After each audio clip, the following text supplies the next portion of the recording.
હવે આપણે અભ્યાસ 9 તરફ જઈશું।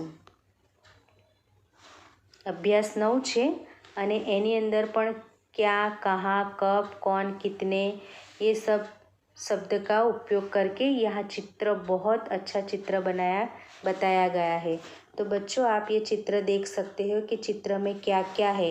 आप पूरा ध्यान से देखिए कि चित्र में क्या है।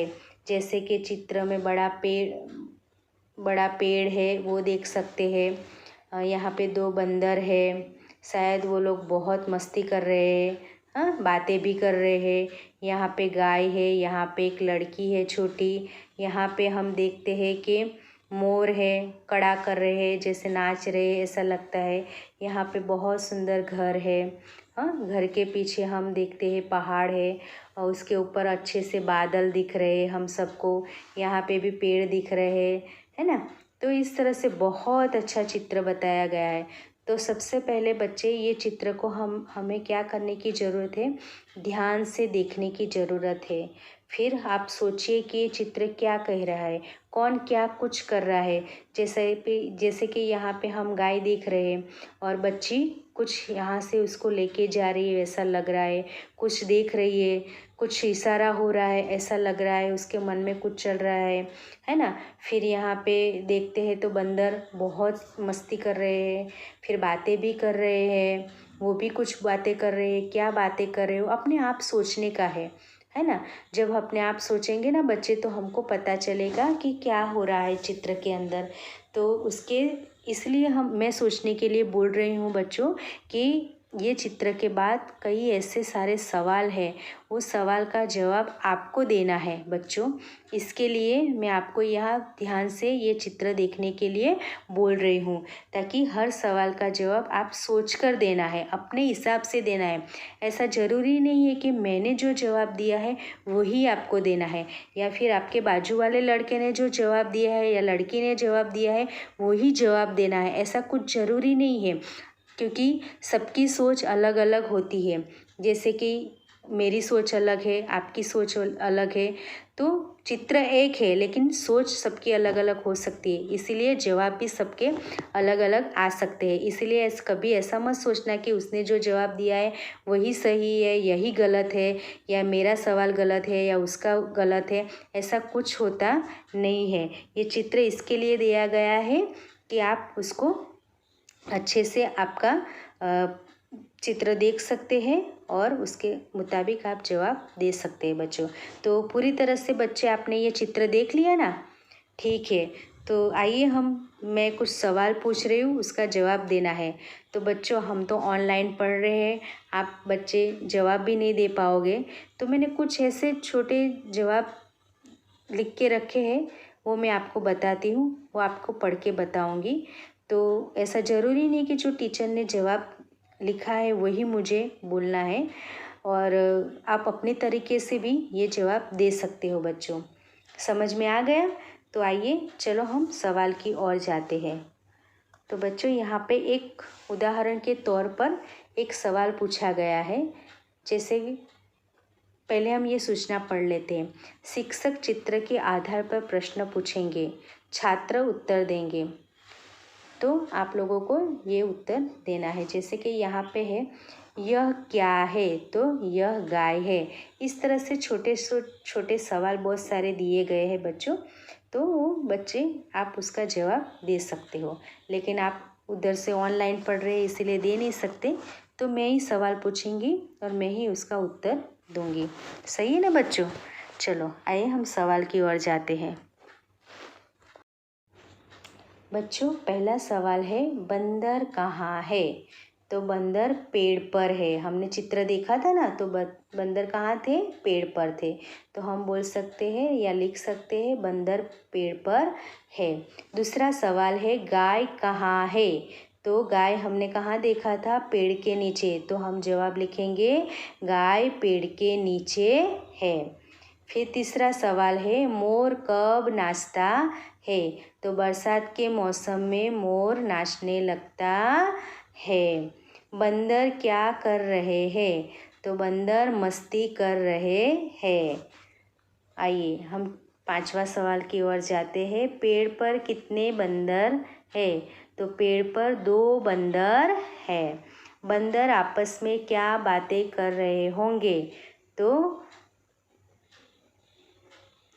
शायद हो सकता है बंदर ऐसा बोलते हैं, ज़्यादा मस्ती मत करो नहीं तो गाय के ऊपर गिर जाएंगे, या फिर ऐसी भी बात करते होंगे कि चलो फटाफट हमने वो जो सामने वाले घर है ना उसके ऊपर हम चले जाते हैं, वहाँ पे हम कूदाकूद करेंगे, मस्ती करेंगे, धमाल करेंगे, ऐसे कुछ भी बात कर सकते हैं बंदर।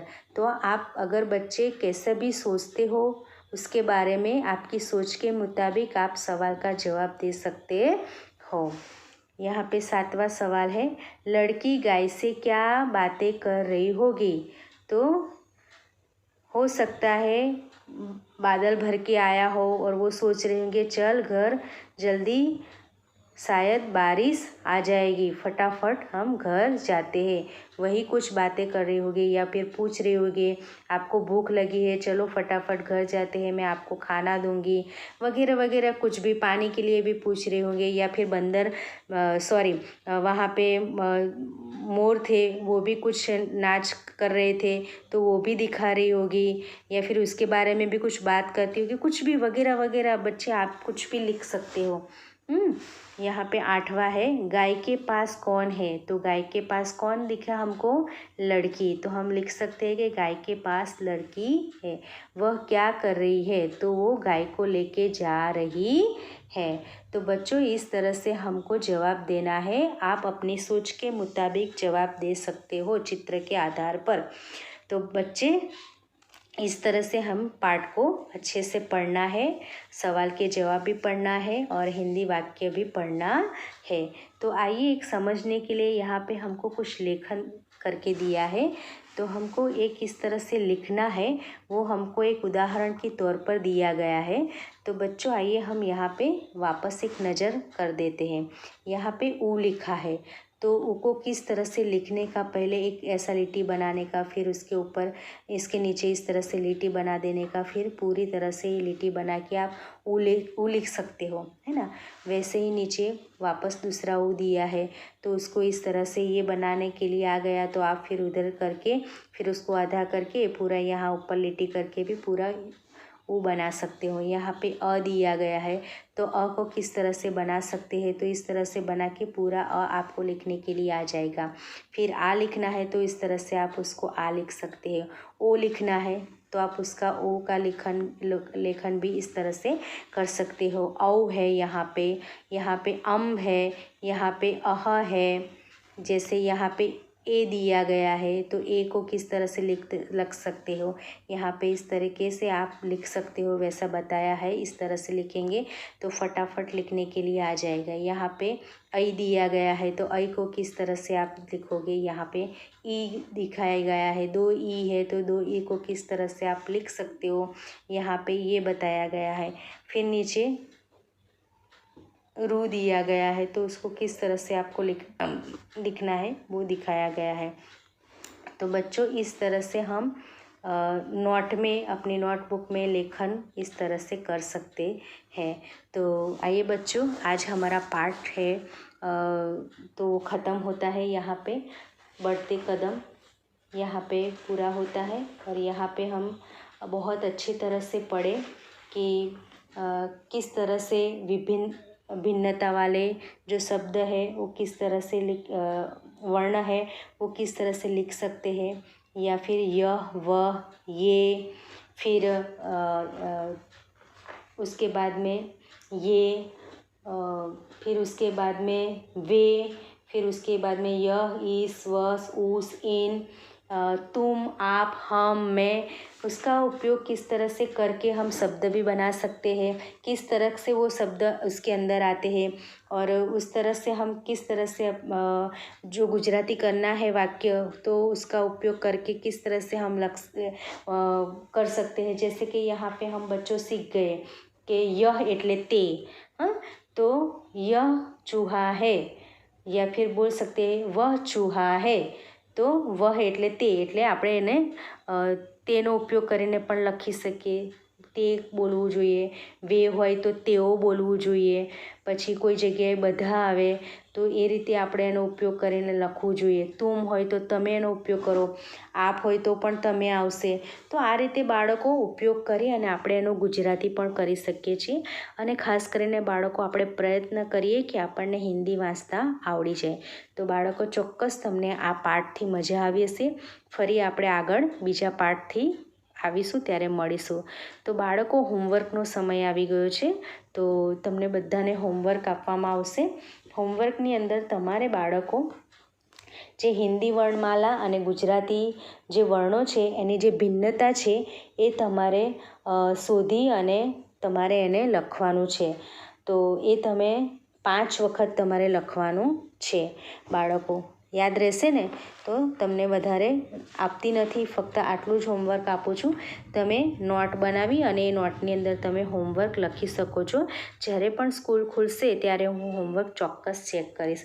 અને જે આપણે બધા જ વાક્યો વાંચ્યા હતા બાળકો, એ વાક્યો તમારે પરફેક્ટ વાંચવાના છે. અને સાથે સાથે ગુજરાતી પણ તમારે એનું કરતા જવાનું છે. અને શીખવા માટે ખાસ તમે પ્રયત્ન કરજો. તમને કંઈ ના ખબર પડે તો તમારા મમ્મી અથવા પપ્પા હોય સાથે તો તમે એમને પણ પૂછી શકો છો.